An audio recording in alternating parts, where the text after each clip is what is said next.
Natalie here. So if you've made it to watching this video, your trip is almost here, and we've likely taken care of all your dining reservations, all of your extra bookings such as Bippity Boppity Boutique, and any extra activities and transfers to and from the airport if you needed them. So if you have any questions on that, we will be doing a final call where I'll cover any questions that you have and tie up any loose ends. The purpose of this video is just to do an app tutorial. So it's going to teach you where to find things in the My Disney Experience app, how to book lightning lanes, and how to modify your plans throughout your day, along with some park tips. So whenever you open up the My Disney Experience app, I would recommend having it on the first page on your phone so that it's easily accessible, because you're going to be using it a lot during your trip.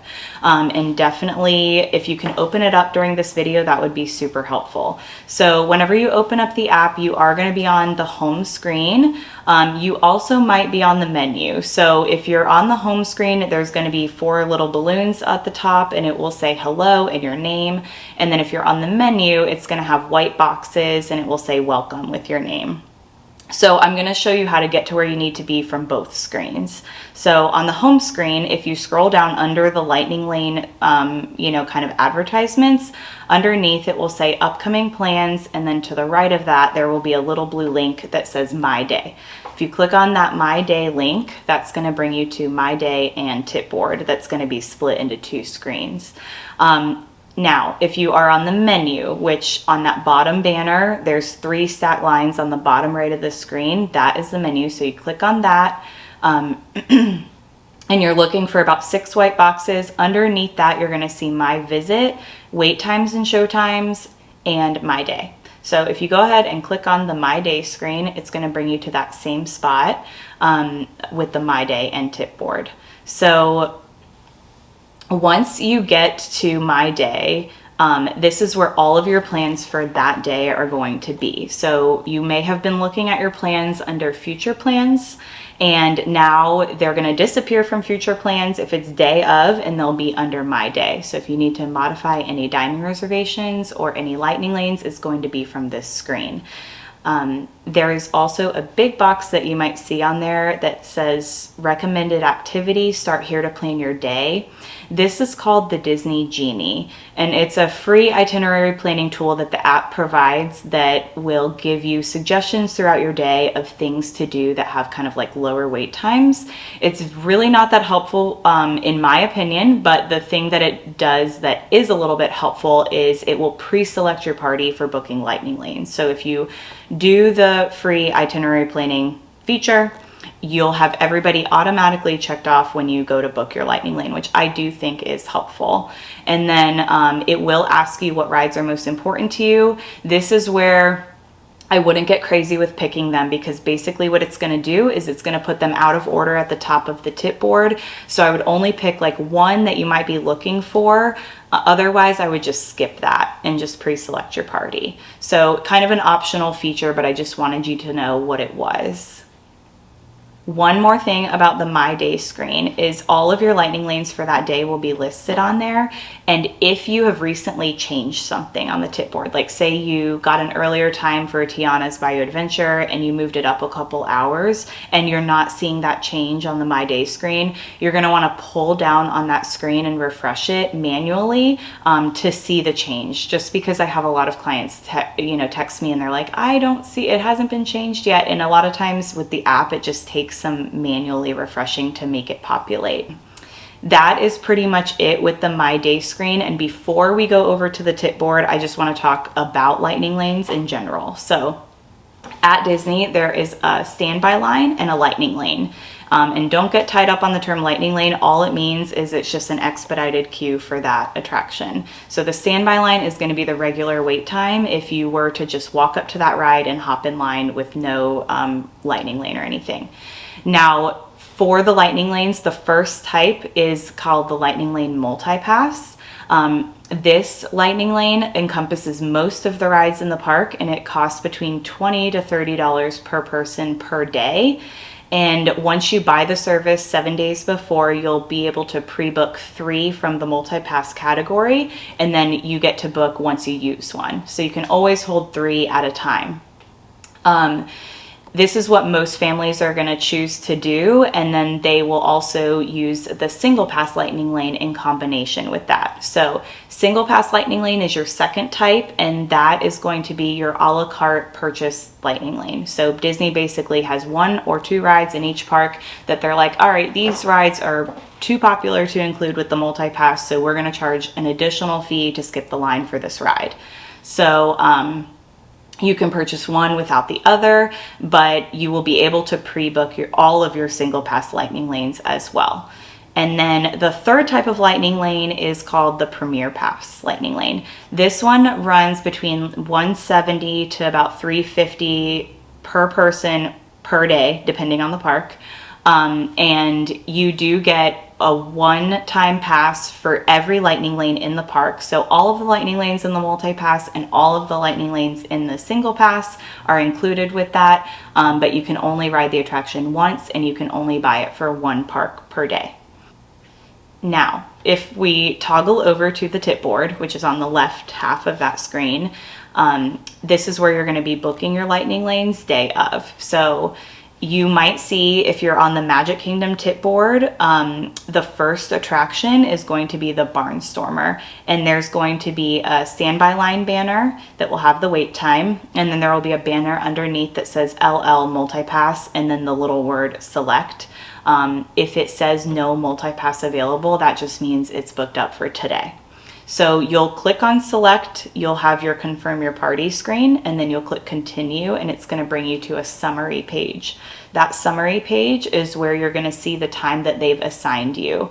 Underneath that time, there's going to be a modify button that you can open and close, and you can see if earlier times are available, because a lot of times the Disney app will assign you a time that they think works with your schedule, but you might be able to change it to an earlier time.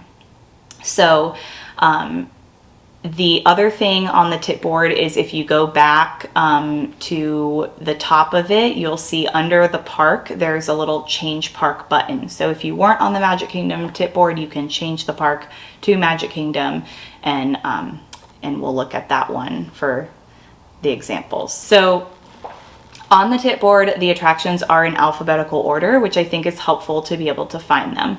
Like I said, on that Disney Genie, you can pick one that you want to put on top of the tip board, and usually what I recommend is to pick one that you haven't booked yet, but it's important to you. So let's say you start off your Magic Kingdom day with Tiana's Bayou Adventure, Winnie the Pooh, and Haunted Mansion.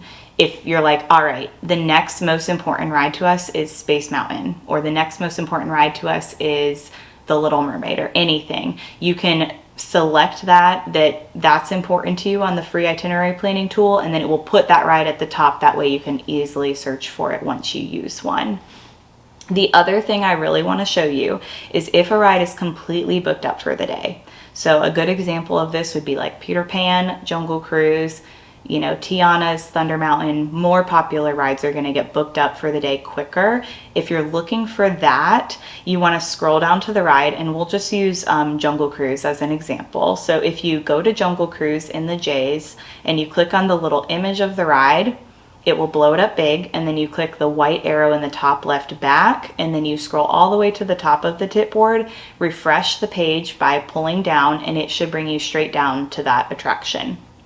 Now, if a time comes up, you can book it quickly. It might be gone by the time you try to book it, so a lot of times what I recommend is, even if it's a very late time, grab that and try to modify it, because it will be much easier to modify a later time than it will to book a time that comes available. So even if the time is like 8 to 9 p.m. and you don't plan on doing that attraction during that time, I would recommend booking it and trying to modify. And if you have no success modifying it, you can always cancel. There's no harm in canceling it. It's not going to affect anything. You can actually even cancel the lightning lane after the window's expired. And you can also modify any lightning lane to any other attraction in the park that's within that same category. With the multi-pass and the single pass lightning lanes, you are going to have an hour-long window to use them. You are definitely able to check in 5 minutes before and it will scan green. You are also able to check in usually about 15 to 30 minutes after is your standard grace period. Some attractions are more lenient than others, but that's what I would stick to. So typically, I mean, you can have even 3 rides in the same hour and you can make it to all of them because you can just stagger them. All right, so if you are wondering how to modify a lightning lane that you have booked, if you go over to the My Day screen, sometimes remember you have to pull down that page, manually refresh it to see it. And let's just say it's Space Mountain. So it's going to have a lightning lane summary, Space Mountain from 2 p.m. to 3 p.m.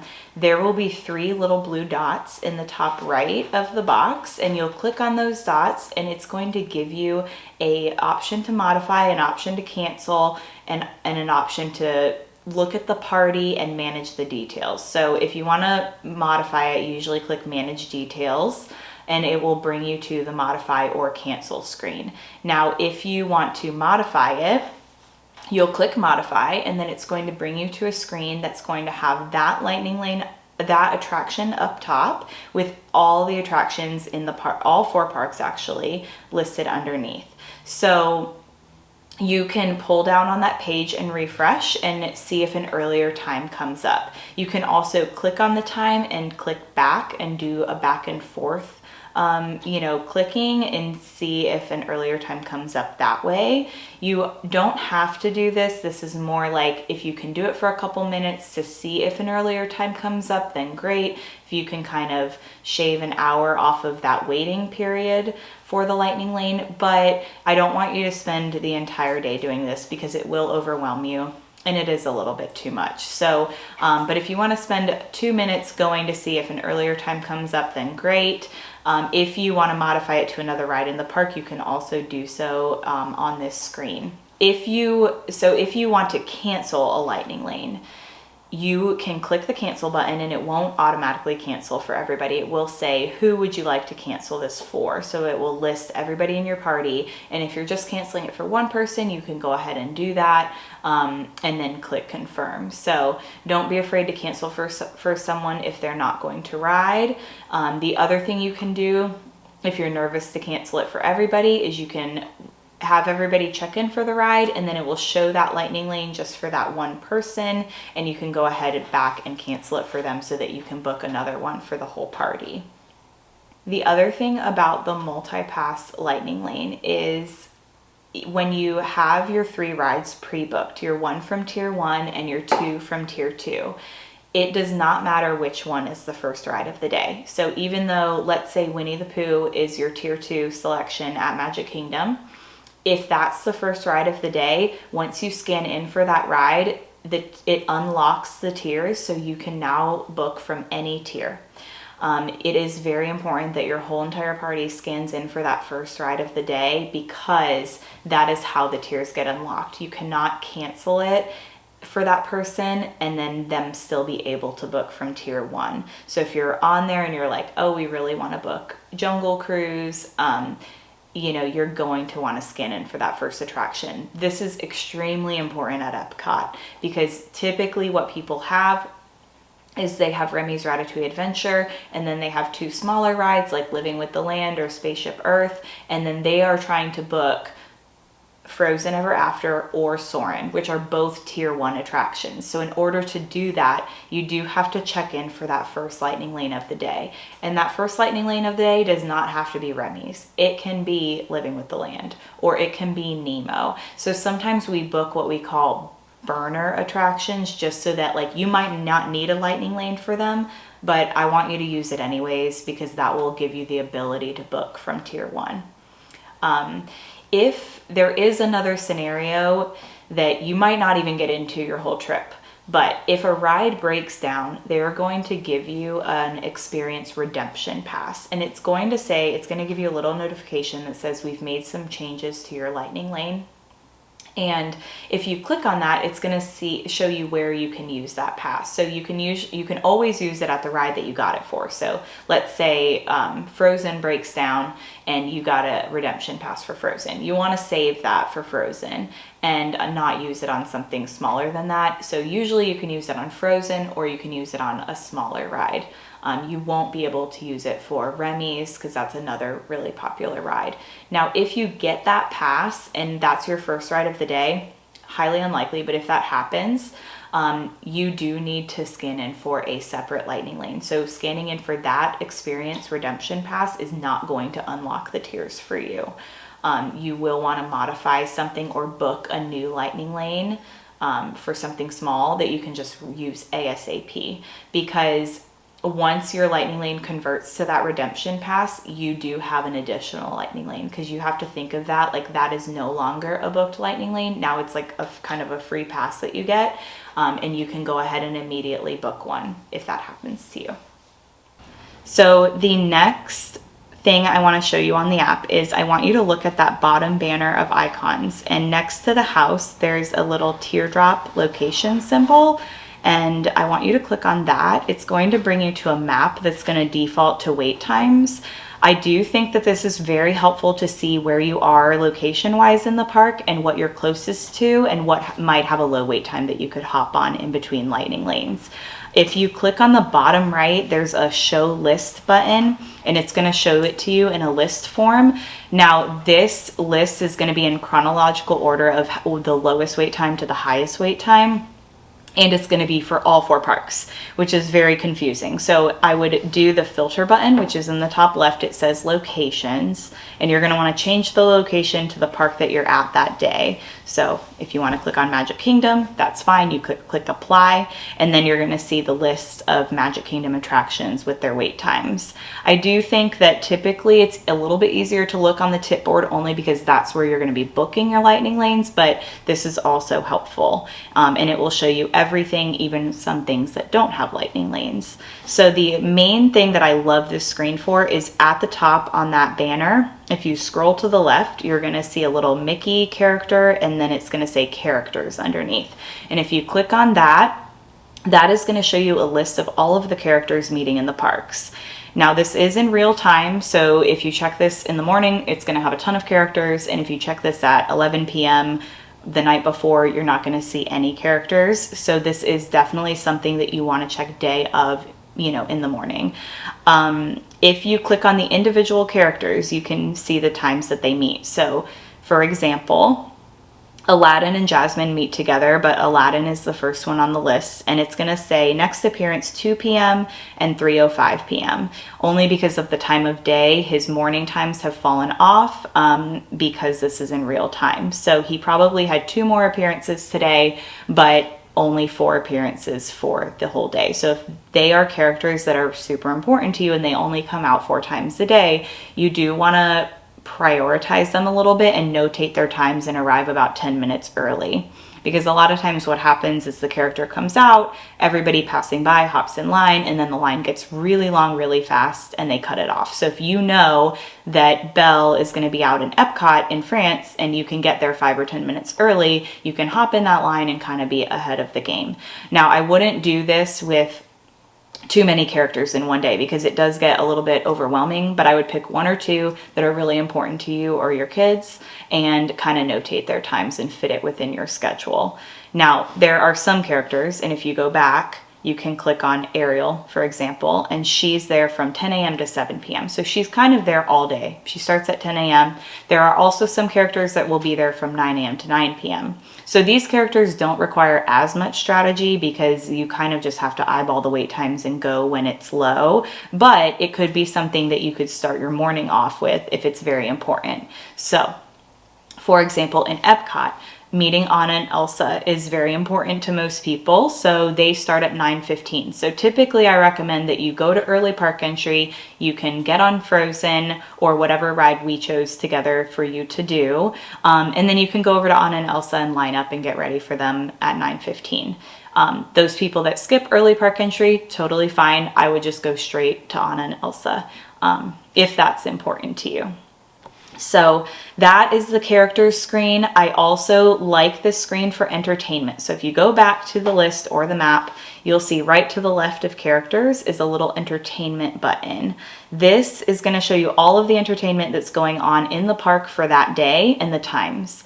A lot of this I'm going to put in your itinerary that I send over in your email, but it's like a good double check day of to make sure you're not missing anything, even the small things. So Magic Kingdom does a small parade. They call it a cavalcade, and they do it sometimes in the morning, sometimes in the evening. So this is also a good double check. Like you can see the Disney Adventure Friends cavalcade, click on it, and it says show times 10:30, 11:45.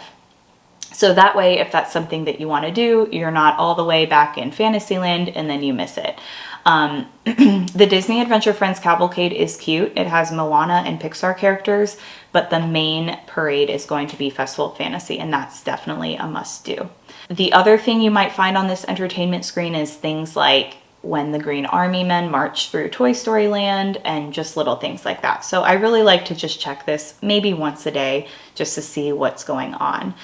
You can also see, you can find a lot of other things on this screen, but those are the main things that I use it for. Now, the next icon over is next to the pin is the plus sign. So if you click on the plus sign, you're gonna see a lot of options here. Now you will also see that you can go to the My Day and the Tipboard screen from the plus sign. So there's really 3 different ways to get to that screen. They do call it the My Genie Day and the Tipboard, so it's a little bit different. But I use the plus sign a lot for ordering food for mobile orders. So if you click on order food, and I want you to go ahead and click on it, you're going to see all of the quick service options in the parks. So the good thing is when you're inside the parks, if you've enabled the location feature of the app, it's going to put whatever restaurant is closest to you at the top, which I think is very helpful for you to see, like, oh, okay, we're right next to Pinocchio Village House. We'll just grab some chicken tenders and french fries for the kids or something. So if you want to click on any of these quick service restaurants, you can see the menu. You can see that they have return times. So basically when you place a mobile order, you're going to order everything you want. There will be a return window that you'll have to pick. So sometimes it will be right away, and you can click I'm here, prepare my order. Sometimes you'll have to wait. For example, for Columbia Harbor House, it's on a 22-minute wait right now. So if you place a mobile order there, you would have to wait 22 minutes to press I'm here, prepare my order. Once you click I'm here, prepare my order, the food will be ready in about 5 or 10 minutes. So it's usually good to do when you're heading over to that location. Now, you do not have to place a mobile order. You can just go up to the podium and order like normal, but placing a mobile order does help when at peak lunch times when there's like 20 people in line for the podium and you know where you're going, and you can just pick it up a little bit quicker. So not required, but definitely helpful.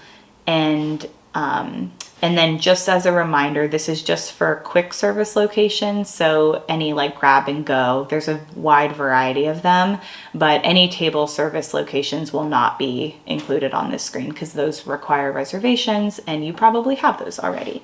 So if you exit out of that screen, you can click the plus sign again. And I do want to show you how to join a walk-up list. This is helpful for smaller parties, but could also be useful for larger ones too. So if you click check dining availability, that top option with the plus sign, and then you click party size of 4, I'm just going to use that as an example. Underneath the calendar, there's a join a walk-up list button that you can click, and then it will show you all the walk-up lists that are available. So you will notice there will be a lot that are unavailable. But you know, sometimes it's worth checking just to see what's going on. And then I will say that I don't use this a whole lot because usually we have our dining reservations planned out, but I will use it at Animal Kingdom. So Animal Kingdom has a lounge called Nomad Lounge, and it's walk-up only. So the only way that you can go into the lounge is by joining the walk-up list. So you can do it from the app or you can do it in person. So if you go to Nomad Lounge in the ends and you click on it, you can see currently it's on a 65-minute wait, but you'll see a little join a walk-up list button, and you can click on that, add your party, and then you can go about doing your rides and going around the park, and then it will text you when your table's ready. So I really like this feature just because Nomad Lounge is always on an hour wait. So at least if you know that, you can, get into Animal Kingdom, join the list if you want to go there. And then, you can just do other things until they text you. Usually when they text you, you have about 10 to 15 minutes to return to the restaurant. So if you're wondering, Nomad Lounge is a lounge with small bites and appetizers. They have really good churros, and then they have cocktails, but the inside of the lounge is very adventure themed. And it's just like a good air conditioning break from Animal Kingdom. It's also really nice if somebody is not tall enough for Avatar Flight of Passage and you want to just take a break in the lounge for a little bit while part of your group is riding that attraction. So that is pretty much it with the plus sign icon. I do want to go over to the menu again. So that is the 3 stack lines on the bottom right of the screen. And sometimes you have to click it twice. Sometimes when you click on the menu, it's going to show your future plans because that's what you were previously on. So sometimes you just have to click it again. Now, these 6 boxes at the top, you'll see a lot of them are what we've already discussed. So there's an order food one. The lightning lane passes is just going to summarize all of your lightning lanes. Reserve dining would be how you would join a walk-up list or reserve a table service reservation. And then merchandise checkout is going to be if you want to skip the line in a merchandise shop, and you can just check out on your phone, show the little desk your QR code, and it's a lot quicker that way. Now, if you scroll down under the boxes, under My Visit, we've already talked about wait times and show times, today's plans, future plans you've hopefully seen by now because that's where all of your dining reservations are. If you go under hotel reservations, that's where you're going to see your hotel summary. You'll also see how to unlock your door with your phone.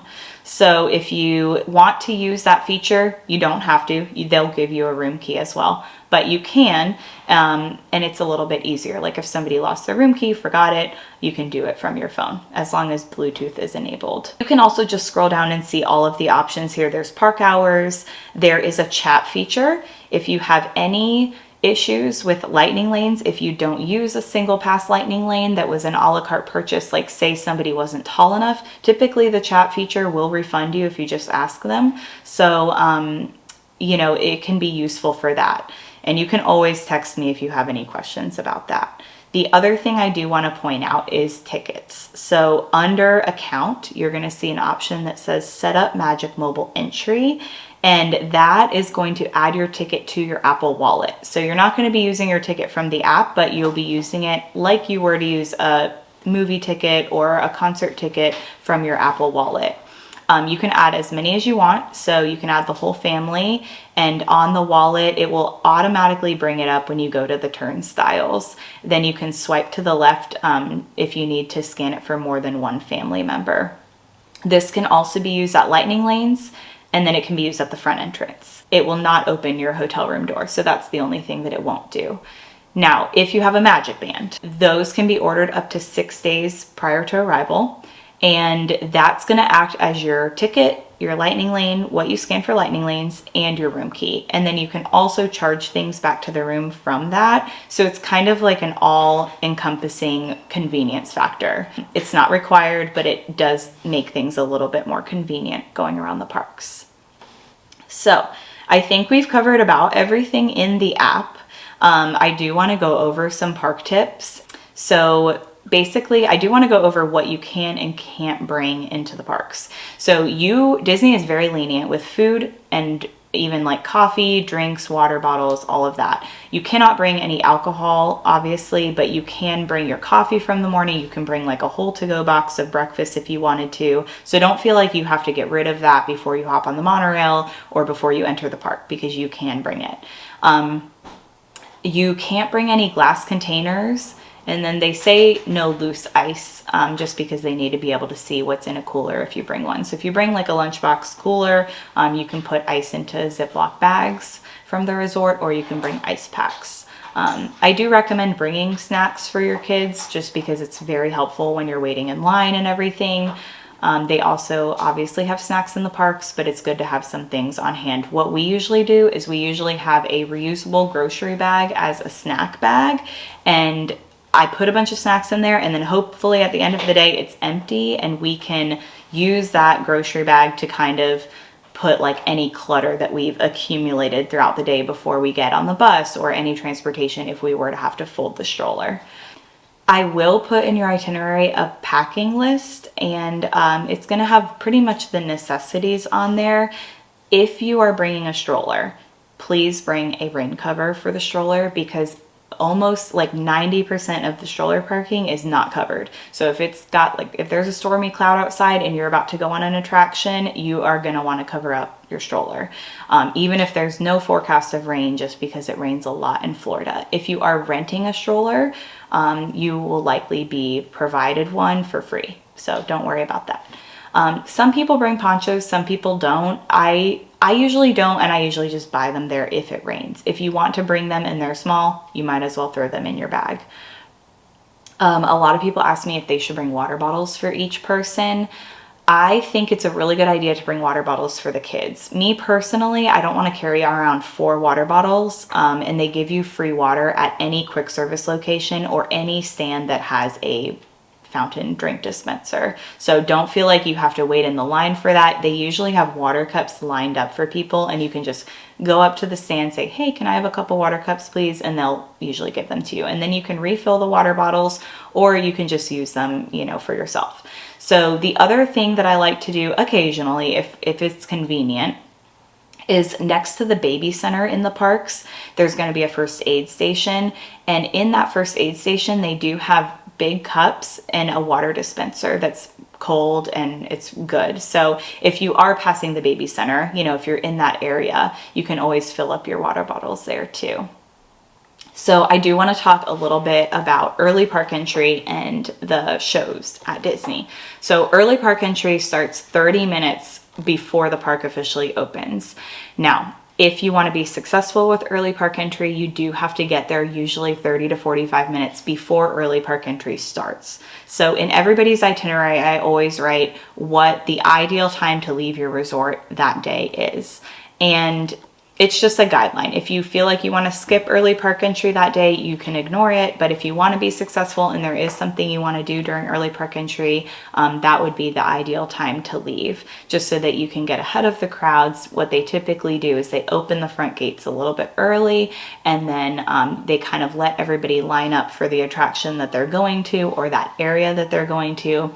And then right at early park entry, they'll drop a rope, which is what people call rope drop, and then you can go to that attraction.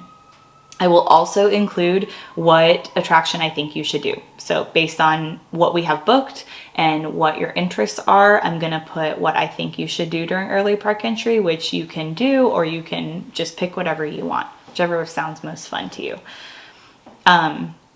Early park entry is a little bit different at each park, so I will kind of put that into detail in your itinerary.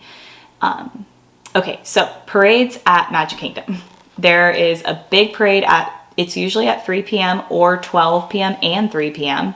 and it's called Festival of Fantasy. It's definitely a must-do. It's very, very cool. It's very long, and it will start over by Tiana's Bayou Adventure, which is in Frontierland, and it will wrap through Liberty Square down in front of the castle, down Main Street. So if you are in Fantasyland or Tomorrowland, you will not be able to see the parade. So you want to make sure you're in one of the areas that it's in. There's going to be a lot of tape and places to stand that you'll see. I prefer watching it in Frontierland because there's more shade and less people are in that area. A lot of people want to watch it in front of the castle. The other spot that I do like if you're in this side of the park is the very front of the park by Tony's. So when you first enter the park, there is some shade right under the train station, and you can even go up into the train station and get like a really good view from up top. But with little ones, I like watching it on the ground because sometimes the characters will interact with them, and I think that's really cute. So If you want to find a spot for the parade, you'll see people lining up early. I usually get there about 20 minutes early, sometimes even 15, and we just kind of squeeze in somewhere and hopefully get a pretty decent spot. But usually there's enough space that you can wiggle in somewhere, as long as you're not right in front of the castle or right on that main street. So the nighttime show at Magic Kingdom is Happily Ever After, which is definitely the best fireworks show in the parks. It is, you know, the start time varies, so that will be in your itinerary, but ideally you would want to get to that show about 60 minutes before. So what happens with Happily Ever After is around 45 minutes, they rope off the entire section in front of the castle, and then they kind of like funnel people down the sides of Main Street, and it's very difficult to find a spot at that point. So if you can even just park your stroller and your husband and take the kids to the baby center, to kill some time, you know, grab a snack, go to the bathroom. You can even grab some French fries from Casey's Corner or something like that. At least if you have that spot secured an hour in advance, you'll be good to go.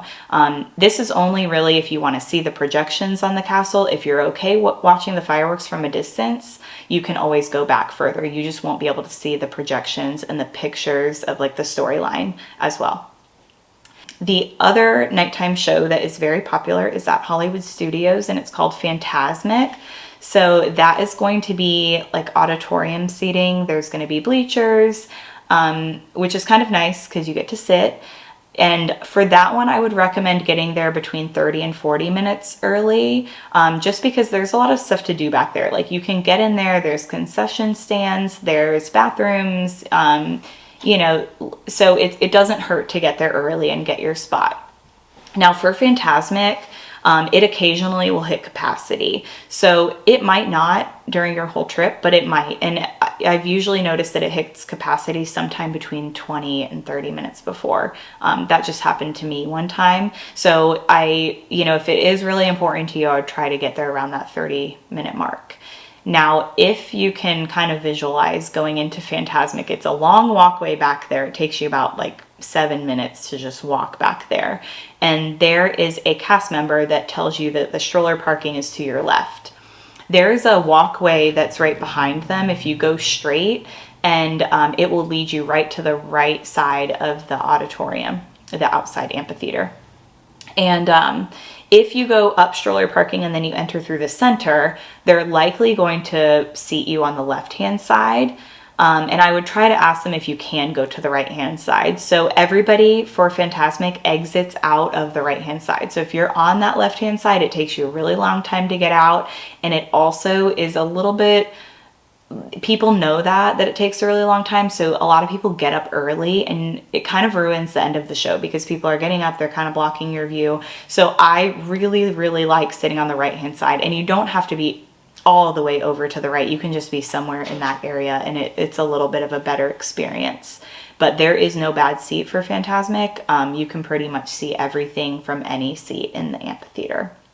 So that is it for Fantasmic. And the last nighttime show is at Epcot. It's called Luminous. It is at 9 pretty much all the time, and it is there is no effort required. You can just show up 5 minutes before. You can see it from anywhere around World Showcase. There's not really a bad spot. If you are looking for like the absolute best spot to watch it, I really like watching it in Italy, just because I feel like the sounds are really good there and the view is really good and there's a lot of space. But a lot of people are really tired at that point and they just kind of want to get out of the park after. So depending on where you're staying, you're either going to go out the back entrance of Epcot or the front entrance. And if you're going out the front, you want to stand somewhere in between Mexico and Canada. If you're going out the back entrance, you'll want to stand in the UK. And you can kind of stand on that bridge over there. Or Japan is also a good spot. So just don't stress about Epcot fireworks. I think if you were to skip one, they would be the ones to skip. But if you have the energy and you want to see them, it is a very impressive fireworks show. There is no show at Animal Kingdom. It's just projections on the Tree of Life at the moment. and it's pretty, but usually Animal Kingdom closes pretty early, and some people are park hopping back to Magic Kingdom, or they're just going back for a dinner at the resort. So if you happen to be there, you can check it out. If not, you're not really missing anything super important. All right, so hopefully you learned a lot from this video. I'm excited for our call, and on our call we will decide what lightning lanes you want to pre-select, and we'll go through any questions that you might have. So talk to you soon.